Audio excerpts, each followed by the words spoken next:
Hi, and welcome back to Lambretta-Lutz.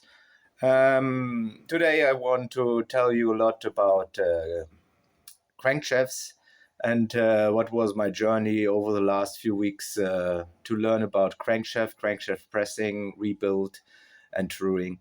So I actually decided to get my own pressing station built after all these experiences I had and good workshops with professional pressing companies. But I even decided to build my own tool. So important for me, you have different kind of crankshafts versions that have different kind of pin designs. It has different kind of forces but during the pressing. And so after my first ride out with CHIMERA engine with more than 74 or 5 horsepower and more than 60 of torque, that ended up a little bit in a disaster actually, I decided to build my own crankshaft. So what I did do is actually I'm making test how is forcing, how is welding, how is it to break and repressing again, a welded or non-welded one. So and on all the results, I considered that the BGM has a stronger forces in pressing and holding forces. So I have the first version of CHIMERA and the second version of CHIMERA crankshaft that for sure for the build up a CHIMERA kit is a very advanced now and has a much higher quality than the version 1.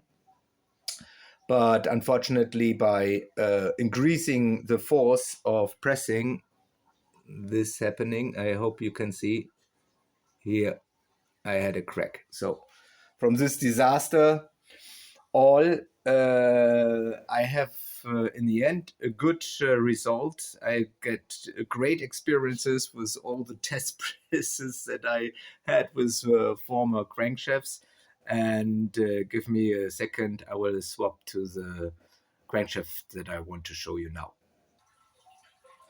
So here you see now the final result of this fusion crankshaft that I built specially for this high performance CHIMERA engine. So what I did, actually now it's built up from 3 different kind of crankshafts. I took a BGM, brand new one, that will be the drive side and will be the flywheel side.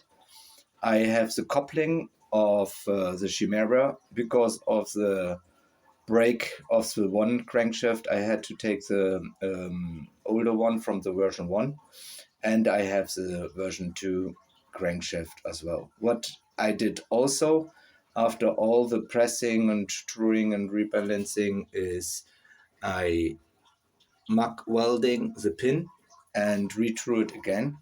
So I lightened the flywheel a lot so that the forces from this side gets less as well. So, and I think for such a very fusion crankshaft, the result is very acceptable.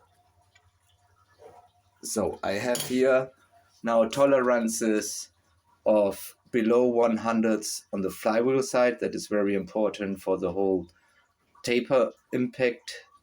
On this side, I have less than 200 here, and on the very short drive side here on the outer point, I just have 2.5. So this has been not separated, so this is the original pressing, has been welded.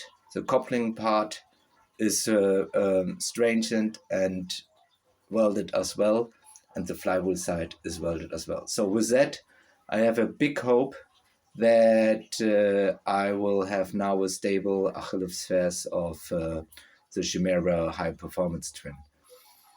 One thing that I didn't mention so far is I went back to 58 of stroke.